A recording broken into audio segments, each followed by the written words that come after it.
how to set up secure Wi-Fi on the Samsung Galaxy S25, S25 Plus, and the S25 Ultra.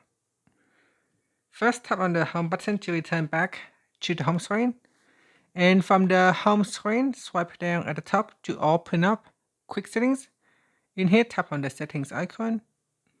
Next, we then scroll down and tap on security and privacy.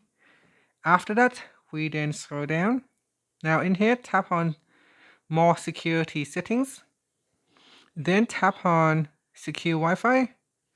In here, tap on the continue button to set up secure Wi-Fi. Then scroll down and tap on continued.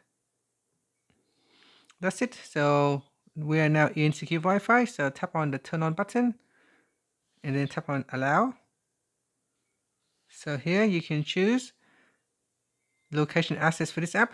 You can set it to allow only while using the app or allow all the time. After that, you can tap on the back key and then tap on I agree and then tap on allow. Okay, so here's a ready to protect. So tap on the protect button. And your secure Wi-Fi is now protected. And that's it. So after that, you can tap on the home button to go back to the home screen. Thank you for watching this video. Please like and subscribe to my channel for more videos.